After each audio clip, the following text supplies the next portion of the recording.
Hello, beautiful people. It's Indaroma. Welcome to the channel. Today, we're back again with another video, still on the Blake Lively and the Justin Baldoni situation. We're going to be checking this video from Candace Owens.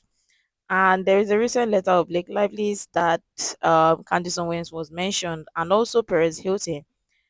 And it's more like now they are coming for content creators, more like it, or they don't want content creators to speak on the topic, especially content creators with numbers and all that. So we're going to be checking this together, and I'll love your thoughts and your contribution at the end of the video. Let's dive right in. All right, so at first, let's just address the elephant in the room. That's me. I'm very pregnant. I announced on my Instagram yesterday that I had to take the day off because someone spoke to me improperly on the phone, and I was deeply upset by this conversation, and I was therefore incapable. I could not trust myself to go live, or I would have just been naming names, and I would have been ratchet and out of control. And then one of you guys kind of rather hilariously pointed out to me on Instagram that my post was unnecessarily honest. Like I could have just said, "Oh, I'm not feeling well today. We'll see you guys tomorrow," or like my dog ate my homework. But clearly there's something wrong with me. Okay, I'm now at the phase of pregnancy where I'm just like a toddler, honest, or like 89-year-old honest. You know, grandma, she says whatever she wants, like in Wedding Crashers. He's a homo. Like I'm there. Pregnancy does do this to people. And so yeah, yesterday I got a phone call and it just sent me on a warpath. It was so crazy. Like, it wasn't even that serious in the retrospect, but I was just like Suge Knight. I turned into Suge Knight yesterday, and I was just gonna thug some people and say things. And I was like stand by people too, like people that were just gonna catch stray bullets. I was like pulling up old emails that upset me, old text messages, like, and that person too, I'm gonna out that person too. And my husband's looking at me like, sweetheart, maybe just don't do your show today. Maybe just take a chill pill. And so I took a chill pill, guys. And that's why we had to go off air. That is the truth. And that's the new excuse going forward. That's the new way. We don't say our dogs ate our homework. We're just dead serious. We're just like, someone deeply upset me and I cannot perform my duties today. Anyways, I am better now. I'm happy now. I'm more than better because we did it. Like I said, I am not involved in this lawsuit, or at least that's what my lawyer kept telling me. Oh no, you're not a part of this lawsuit. Well, joke's on him because I have now been name checked in this lawsuit. So let's back it up and I'll explain how we got here. I'm just giddy. There's so much joy right now. So Judge Lehman, don't forget the parties all met, kind of a preliminary hearing. It's just the lawyers met, and Judge Lehman of New York instructed both of the parties of the suit to submit a proposed protective order. I think the deadline he gave them was March 10th for a proposed protective order because both teams agreed that some kind of a protective order would indeed be appropriate for this case to protect confidential information. Now, as we reported, Brian Friedman and Wayfarer wanted essentially a model protection order, which is indeed standard. It's a standard protection order. But on the 20th, which was, I think, last Friday, Blake's team filed for a slightly modified type of protection order that would include increased protections to third parties. Now, we covered this filing. I told you that essentially what was buried in it was what I would describe as the Taylor Swift clause. I'm just calling it the Taylor Swift clause, essentially allowing the respective lawyers to just deem anything that they want, attorney's eyes only, right? So they're like, they get a document that, and they're just like, you know what, this one, you can see it, Brian, but it's attorney's eyes only. You can't show that to anybody else. So it's really important that you guys understand this differentiation. Like, we have to distinguish between the two, what a standard court protective order is and what Blake Lively's team is asking for, which is an attorney's eyes only designation.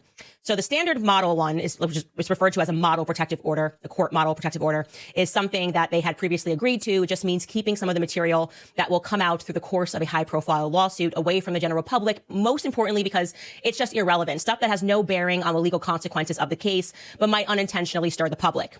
Example, they subpoena my financial records because I'm alleging that something was done that led to severe financial consequence in my life. So the other side says, okay, we're going to subpoena your financial records.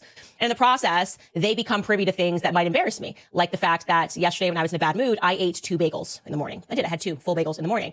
And that's just public fodder. You guys don't need to know that. It's deeply embarrassing. And a standard protective order would keep how many bagels that I ate yesterday morning out of your eyes and ears. It's just not for the general public. But of course, the opposing side to the suit, plus the witnesses and the jurors, would be able to see that sort of information. Okay, so that's just like too much for the public, but yeah, we've got this because it's relevant to the case. Her financial records are relevant to the case.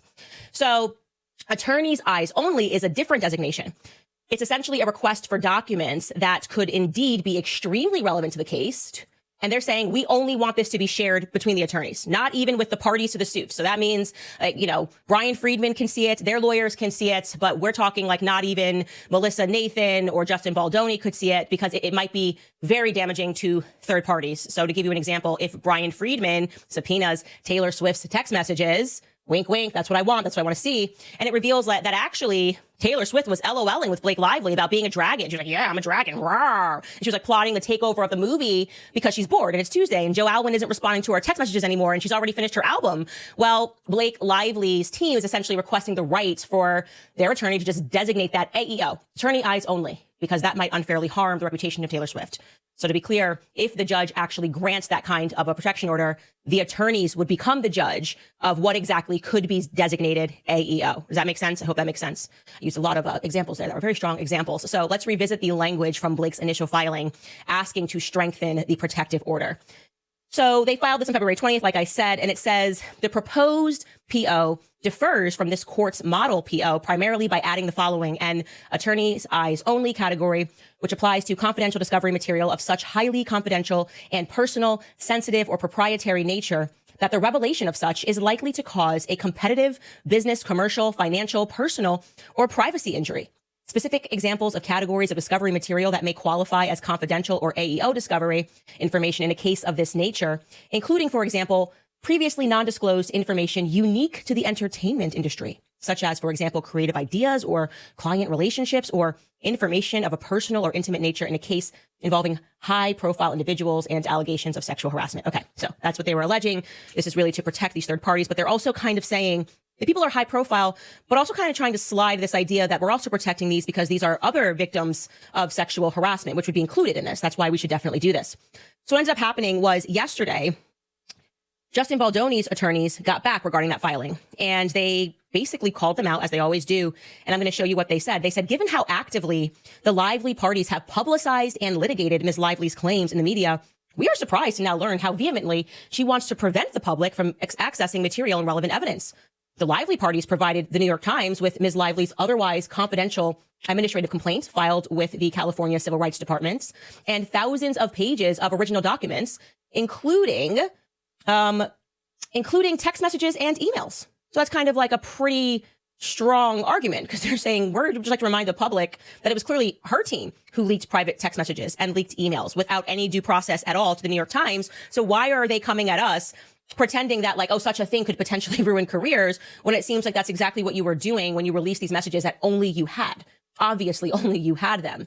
And you're alleging that you received some of this via subpoena, whatever it is, but this was handed to the New York Times.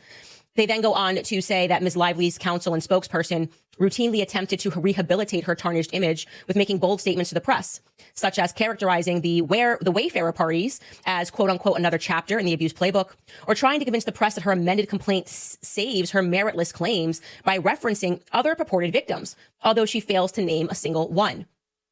Worst of all, in a planned skit on NBC's Saturday Night Live 50th anniversary special, which attracted 15 million viewers, Miss Lively's husband, Ryan Reynolds, stood up and made a joke about her claims for sexual harassment and emotional distress. Yeah, it's a pretty strong argument. Now you're saying like anything being revealed to the public would be too much, but weren't you guys the one that like made like a whole movie, Deadpool, about what was happening? Your whole thing was a publicity tour.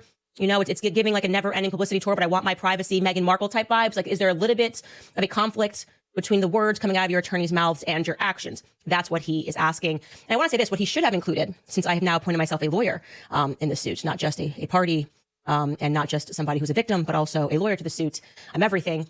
I also find it interesting that they're trying to pretend that it's a case, that they're essentially trying to protect people who may have been victimized by sexual harassment, when it was actually Blake Lively in that initial filing that said everything but the name, right? Like when she was trying to imply, like wink, wink, I'm not going to name Lily Bloom. She was like pulling the Kanye. I'm not going to say who it was. And then she just says it. She's like, I don't want to name anybody else in the suit. But if you actually go back and review her initial filing from December 31st or December 20th, also her CRT complaint, she lets us know that it is Isabella Ferrer. It's almost laughable. I mean, look at this point 54 from her original filing. Mr. Baldoni added a detailed scene to the film in which the underage version of Miss Lively's character, Lily, loses her virginity. In both the book and the script, there was no sex scene. Instead, the details about this moment were left to the audience's imagination. But Mr. Baldoni added in considerable details, including both dialogue between young Lily and her boyfriend about the loss of her virginity, as well as a simulated sex scene in which Mr. Baldoni filmed and included in his initial cut of the film a close-up of young Lily's face accompanied by an audible gasp at the moment of penetration. Miss Lively was informed when this scene was shot. After Mr. Baldoni called cut, he walked over to the actor's chair and said, I know I'm not supposed to say this, but that was hot. Did you two practice that?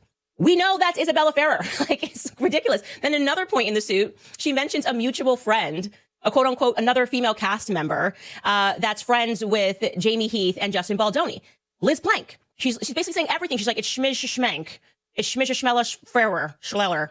I'm not going to tell you who it is, but it rhymes with schmiz schmella schmerer and sliz slank. That's all I'm saying. So it's ridiculous for her to pretend that she was trying to protect these women. She was desperately trying to signal to the public by dropping not even Easter eggs, just pointed blanket statements like that. So it's a crap argument. The point of this filing is supposed to be for Taylor Swift. Again, I'm showing you that point when she talks about Liz Plank in her filing, making it very clear. It says here in point 10, on May 24, 2023, Ms. Lively confided in a text to a woman who was a mutual friend of Mr. Baldoni and Mr. Heath.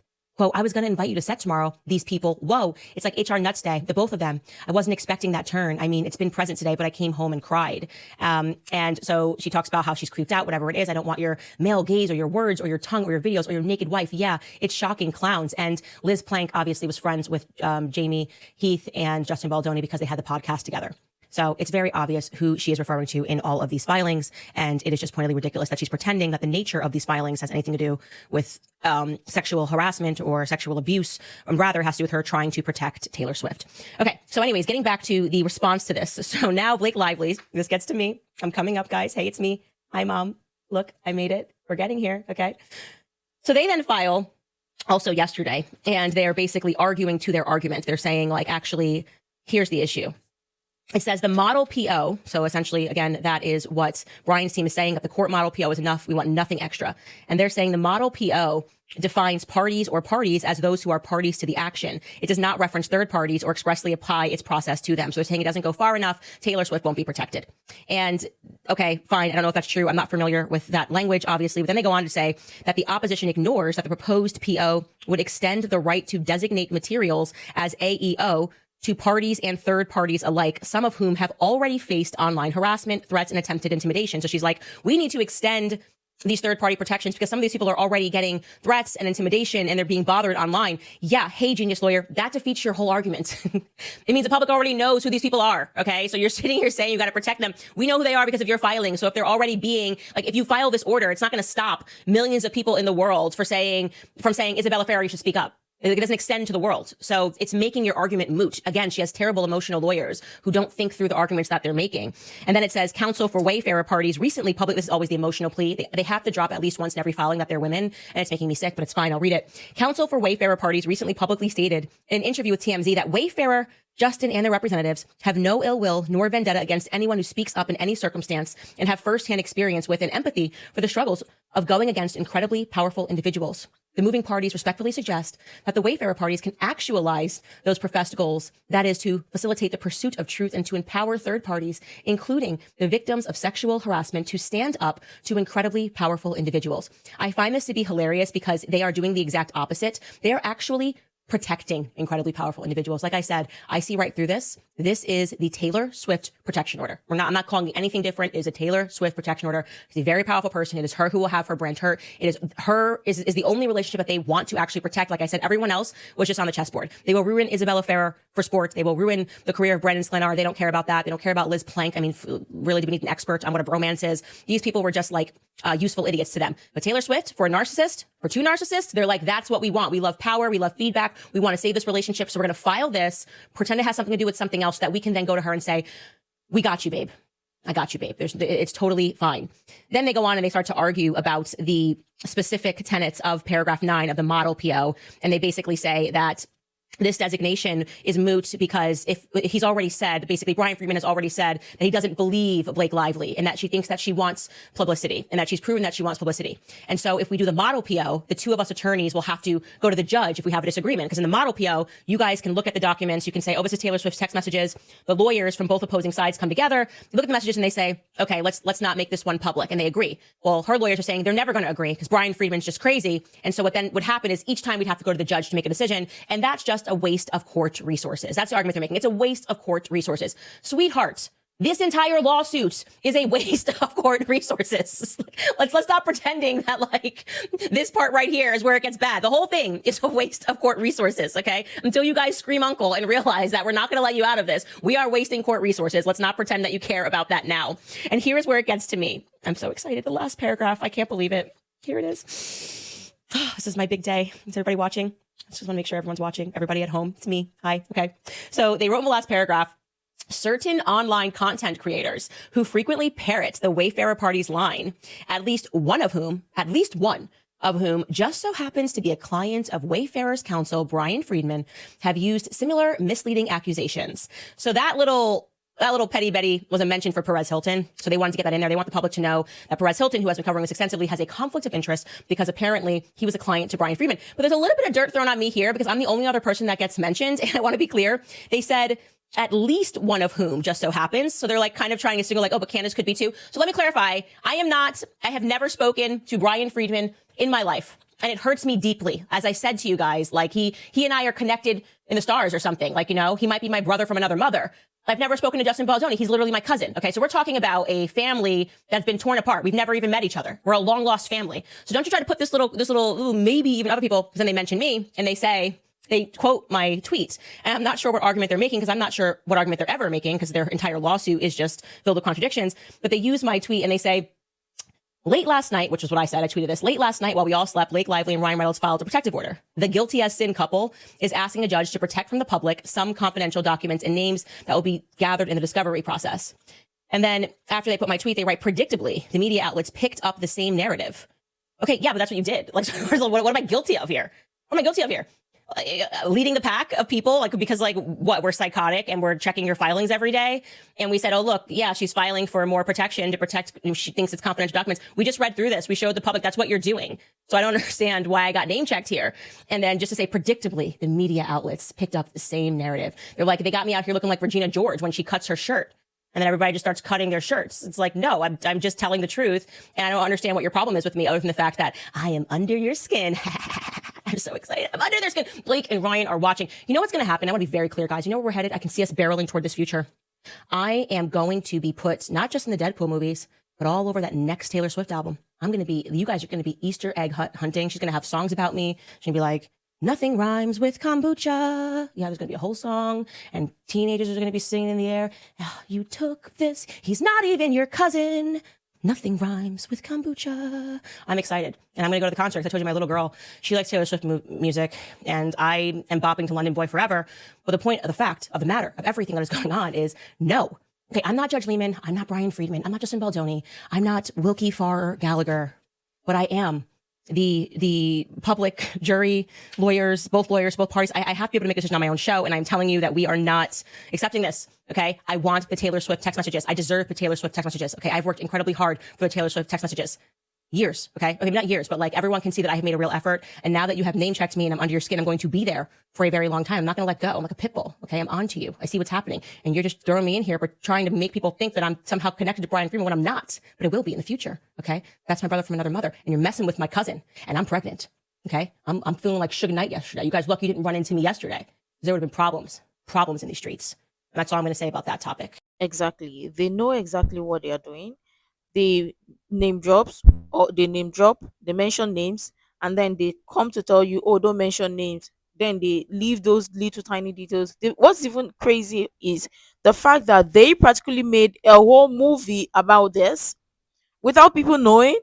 Up until later, people started discovering. So, I mean, who started this first, or who brought this out to the public? Because let's be honest, if Justin Baldoni did not respond, we wouldn't have known. And honestly, that's how this man would have kept quiet without even saying nothing. But they were the ones who brought this to the public first, and now they are trying to pre- protect. Come on. We exactly what Candace Owens said. We already know who they're trying to protect. Their best friend, Taylor Swift. That is what they're trying to protect.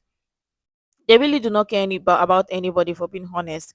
But again, these they are trying to. Let me even say this: if um Candace Owens was speaking in their favor, would they have mentioned her, or even Perez Hilton? And let's be honest, Perez Hilton is not even picking sides with anybody, even though he's Brian Friedman's attorney or client, or Brian Friedman is his attorney. He's not even picking sides. He said categorically that he's team truth. So I mean, make it make sense.